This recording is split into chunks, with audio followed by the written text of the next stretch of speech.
I never complained because it wasn't going to fix anything. You just find a way out of it. Christy Wolf, man, the tearjerker. God bless. Like, it's not a job, Right. It's not a job for me. It's just, I get to help people. Yeah. It's a beautiful thing. Thank you for joining us on our Family First Life Tri-State Serve the People podcast. We appreciate you tuning in, spending your time to develop and grow with us. Follow us, please, on all our social media platforms at Family First Life Tri-State or FFL Tri-State. We love you. Keep listening, and I hope this information is serving you across the country. Okay. Thank you for joining us on the last Sunday of the month. This is our Your Story podcast. I've got a treat for you today. I'm so excited. The last time this guest was on our podcast, we had a snippet of a story. I don't think we got the story. I don't know if we got your story, Christy Wolf. But we are honored to have you on this podcast, a elite producer with FFL Believe, and you are now legendary. You've been with me once on this podcast, and you are now a legend on the podcast. All that. So I appreciate your perspective, where you're coming from, your vulnerability, your honesty, your truth, and just who you are as a person. So thank you for jumping on with us. How are you today? Oh, absolutely wonderful. I'm very honored to be here. Thank you so much for the opportunity. Absolutely. How are you? I'm doing amazing. And this is the culmination of Life Insurance Awareness Month. We play these podcasts. September's the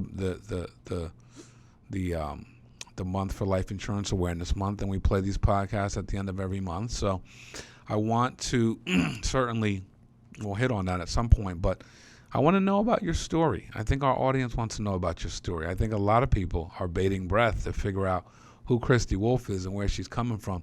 So if you don't mind walking us down the path of some of the things and spots and places and people that have helped you to become the woman you are today, that would be unbelievable.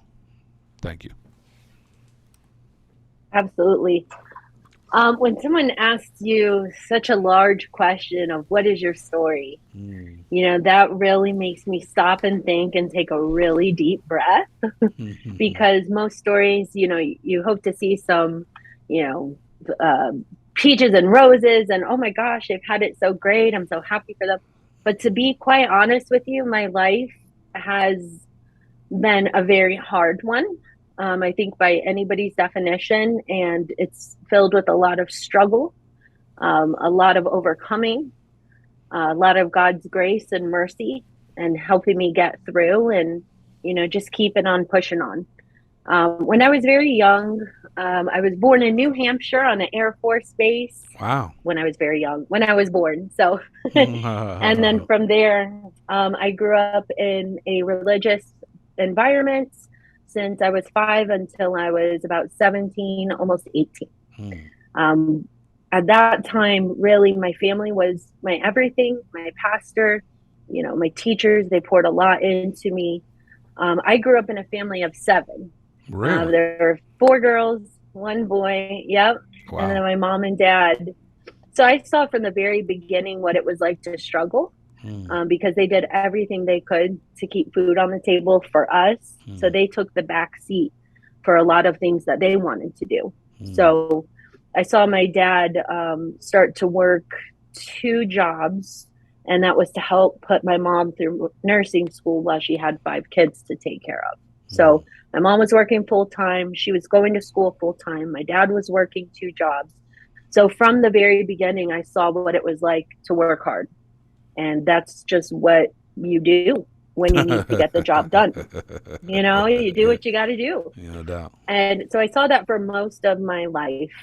And then, there were some situations that I went through growing up that took a lot of strength to keep going.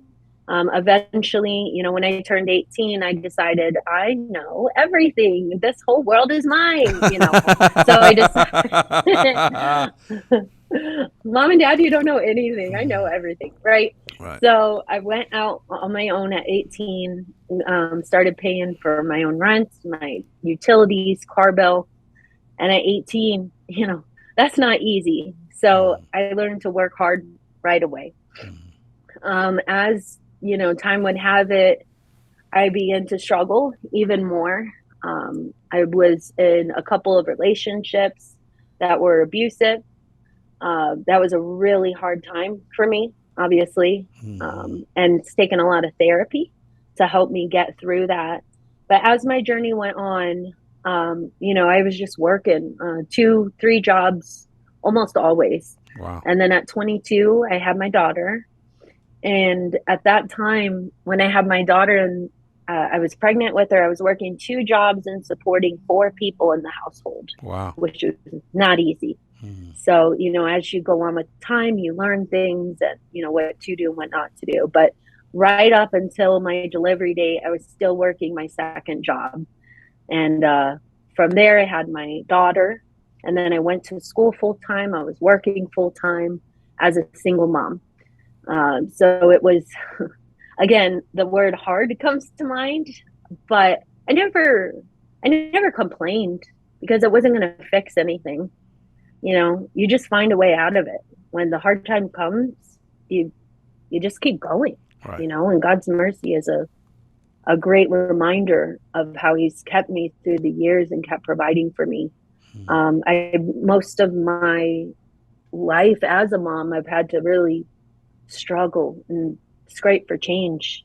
Like I remember one day my daughter and I were in a KFC drive-thru and I was literally counting quarters and pennies in my car to try to get us a meal. Wow. And we got home and it was Thanksgiving. That was huge. And then we got food poisoning from it, so that wasn't too cool, but I was like, darn it. But I've been working my rear end off. I've had near-death experiences. I've had times of financial almost ruin. But I just, you just keep going. And then eventually, as I was working 3 jobs, I had graduated from college. I thought it was going to make me more money. Turns out I had to get an extra job on top of that because it didn't make me any money. And then my sister came along and, the story, she introduced me to Family First Life. She did that like 6 months prior to when I joined, and I was like, I got this. No, thank you. I'm good. Like I had no idea of what it could do for me. And I was busy taking lice out of people's hair. That's what I did. That and being a paralegal. And when she told me about that and I watched her YouTube video, I couldn't believe it. And my daughter was in the front seat. I'll never forget it. I looked at her and I said, with God's help, I'm going to change our lives. Wow. It's going to be different. And she's known that it's been a struggle as well, but she's always just happy as a lark, very, very joyous. And then just to kind of wrap it up, when I joined Family First Life and I started those calls, you already know the story. You know what I ate. You know how long I called. I won't reiterate it. But no, yeah. Please do. I mean, we have an audience that listens to this podcast specifically that maybe doesn't know the story. So I'd love to hear it. Sure, absolutely. I think really in my headspace, I was so tired of getting beat down from life that I was going to make sure that this was going to work. Like there was no other option. And when I saw my sister Mindy's video and she was talking about how much she made with, no offense, but no degree, and like just from the situation that she was in, I was just, my mind was blown. So I looked at my daughter and said, with God's help, I'm going to change our lives. And I said, I'm going to get us a house someday. And this is what's going to do it. Wow. And I pinky sweared her. And if you see, there's actually a statue in the background of a pinky swear. Oh, wow. And that keeps me going every single day I look at it. That's awesome. So I swore to her. Yeah, I swore to her that we would get a house someday. And we do not break pinky promises. It's just, it's illegal. So, so ever since then, I've been doing telesales and helping with final expense and mortgage protection. But on my first day, when I made those calls, I called for 12 hours. I sat in one singular spot, used the restroom once that day. Like, I was not moving. I was getting appointments. Right. So I called for 12 straight hours. I stunk so bad. These poor people had to listen to me. And then for lunch, I ate a bowl of rice. I got 2 appointments that day for the next day. Okay. So I went out there. The 2 people that I had showed me. So I just started knocking on doors in that apartment complex. I said, I am not going anywhere today unless God blesses me, until he blesses me, rather. There it is. And so I knocked on some doors and I was able to help 5 families that day. But what is really, really noteworthy is on that day, I knocked on a door and this guy just so happened to be driving up at that same time. It was like divine intervention. And I told him, you know, I'm trying to help people and trying to help families with insurance. And he said, my grandmother needs that. Follow me. And I said, give me your number in case I lose you. And then I followed him to his grandmother's house. I showed up. What? We took care of him, his sister, his grandmother. Now, 6 months later, I got my first death claim. What? And it was for that family. And that lady was such a sweetheart. The one who got life insurance on herself for funeral costs. Their family was able to cover the funeral costs because they had that in place. Wow. And because God told me to keep knocking on those doors. And my heart was just like, oh my gosh. Like, I've always known I wanted to help people. I knew that was my calling. I just didn't know in what way I would. Like, I've had an entrepreneurial spirit. Wow, that's a tricky word. Since I was a very small child. Just ask Mindy, because Mindy used to want me to do her hair every single day for school. And so I would, but then I started charging her because it was just so crazy. Like, I had hairstyles drawn in my book. I said 50 cents for that, $2 for that. And then she told my mom, and my mom told me to stop charging. So, but yeah, I think I would sum it up with a lot of trials, a lot of hardships, a lot of healing, and just learning from my journey and never quitting, never giving up, doing what it takes. And I thank God for, bringing me through those hard times. Now I have so much freedom, being able to spend time with my daughter as opposed to the 100 hours I was working prior. What a story. I didn't know the part where the family passed away from the door knocks you made on your first day after getting no-showed twice and saying, I'm not going home until you bless me. You got blessed, Yeah. and we're a blessing. That's powerful, man. I didn't know that. That's powerful. How did it feel when you played that back? Because that's different. Yeah. When you play that back, first day, all the things you just said, eating rice, not using the bathroom, dialing, 2 appointments, both know and show you, and you start knocking on doors. Mm-hmm. You find a family that needs your help, and you protect all 3 people in the house, and one of them passes away within 6 months, and now you're there to deliver. What was going through your head when you had a moment to digest it? First I had to pick my jaw up off the ground. And literally, like, my first words were, thank you, Lord. Thank you for helping me to help them. And thank you for leading me to them. I know that he led me to them that day. And my heart was just, it's hard to explain, but my heart was like just bursting because I was so grateful and sad for them at the same time. But I knew their financial situation. There is no way that they could have afforded a funeral. None. So to have that ability to do that, and through God's grace, I got to do that with them. Like, wow. I this is it. This is my calling. Wow. And it just feels amazing to be able to help people in such an impactful way every day. Wow. Like, it's not a job, Right. you know? It's not a job for me. It's just, I get to help people. Yeah. It's a beautiful thing. Yeah, it is. And now the pinky swear. How old is your daughter again? She's 10 now. She's 10. Can't break a pinky swear. That's right. Can't do it. And your story is that of, you come from the roots and from the seeds of work ethic.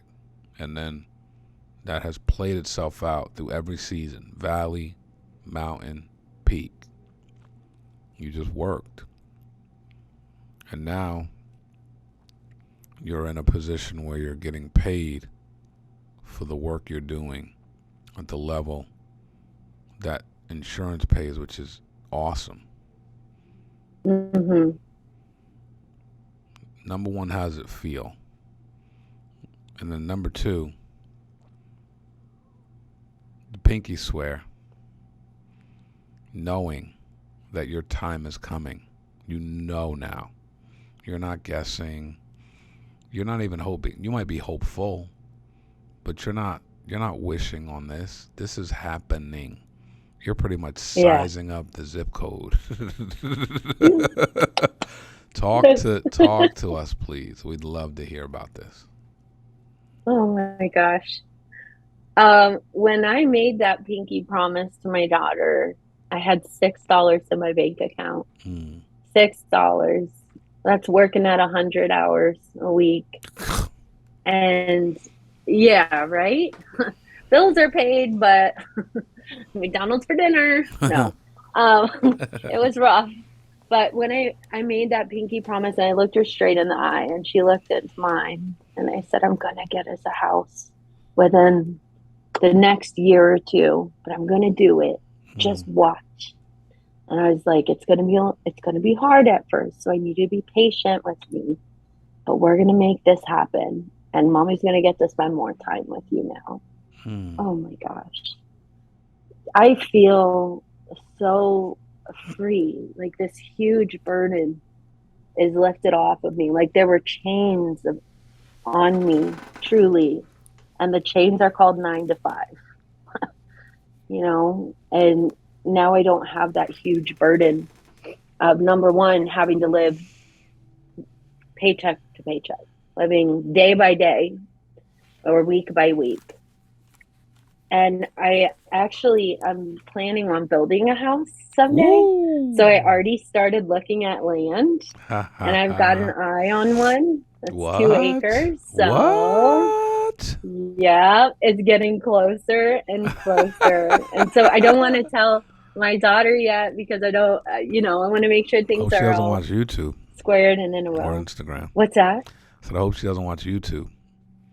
I said, or Instagram. She or asks LinkedIn, me or to watch Facebook. YouTube, so yeah, I know. Or TikTok or Twitter. But sorry. Yeah, I know, we can keep going, right? There's so many of them. But go ahead. I'm just busted. But go ahead. But yeah, it feels really freeing, and to be able to spend the time that I want with my daughter and still be able to help people. And to have all my bills on auto pay now. What? Never have I done that in my life. Now I have my bills on auto pay. I have my own office. I get to take my daughter, to fun places. And she's always asking me to go to this real fancy steakhouse. I'm like, all right, kid, chill. Like, relax. We'll go. But, such a different place, though, huh? Oh, so different. So different. How long I used to cry myself to sleep, like wondering how I was going to pay the bills. Wow. I would cry myself to sleep and not make sure she didn't hear me. But now it's just so much joy and so much gratefulness. I'm so grateful to God, truly. They need to make more of you. How long was the transition from you starting to this place of bliss?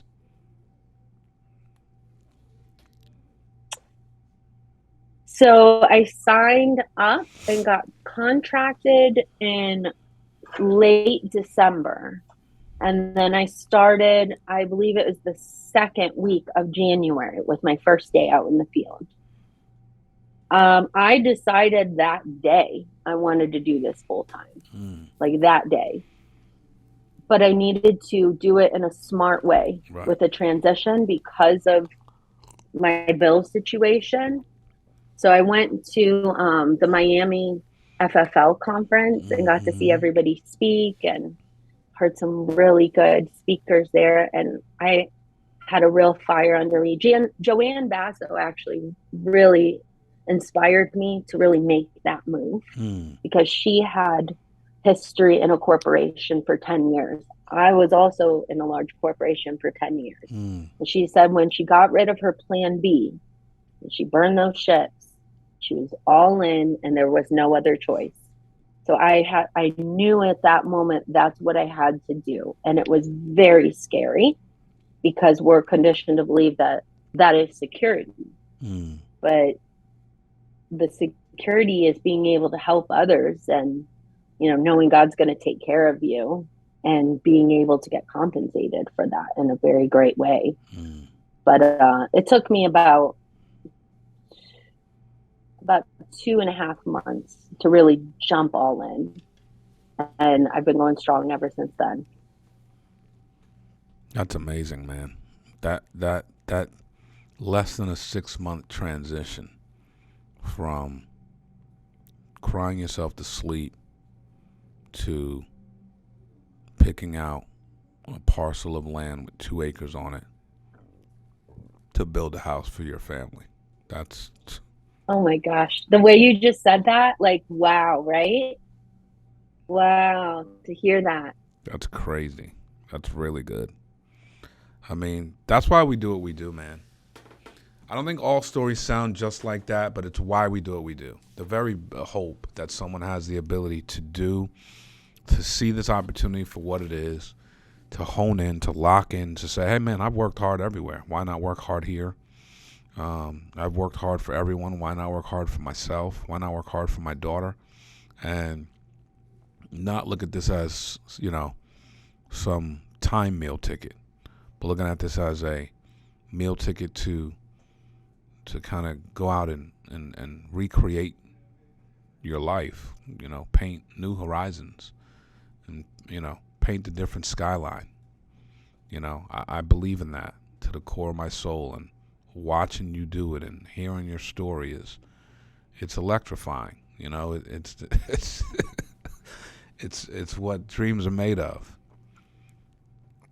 You know, it's fantastic. I knew God put me on this earth for a purpose, and it took me a long time to really figure that out. I don't know if anybody truly figures it out, but I know this isn't like a peaches and roses thing either, but I came very close to death. I know this is not too, sorry. I came very close to death, and I was strangled. And the first and only bone I ever broke in my body was right here. It's called your hyoid bone. And the doctor said they only find that in bodies of victims with domestic violence and people who die by hanging. So the fact I was able to survive that, God was there. My poor guardian angel has been working overtime my whole life. And to know that I survived that, I know God wanted me here for a reason. Praise God. And I truly believe it is to help others. There's no other reason why I should have survived that, you know? So when God gives me the chance to really create my life over again and to continue my journey, the choice is up to me. Am I going to sit there and wallow in my sorrows and blame and point the finger? This is why I'm not a success, and this is why I'm not. Or am I going to, you know, work on healing, work on continuing my journey and praising the Lord that I'm still here and that I'm able to help others. So I chose, to praise the Lord and continue my journey and help others. Everything that has breath, praise the Lord. I listen. I'm doubling down. I'm tripling down, quadrupling down on. I need to know who these people are that made you and Mindy, and you two together could be colossal in this industry. I mean, God bless America. What is in the water that raised Joel? Like, let me just say it this way. Y'all have the strength of two bulls, and the wisdom just, it just rains down from heaven. And it's like in the heart to serve and want to be a part of solutions, not problems. Like, if y'all band together to build an agency, it's a wrap. I'm just putting that out there. You do it. I'm gonna leave that right there. You do whatever you want with that. But Yes, I appreciate you taking the time to share your story with us. You are incredible. Thank you for pouring into us I'm today. humbled. Thank you. You're doing great things. Keep serving families. Keep helping people. Appreciate y'all for listening. Christy Wolf, man, the tearjerker. God bless. Keep listening, man. We appreciate you. Thank you, Christy.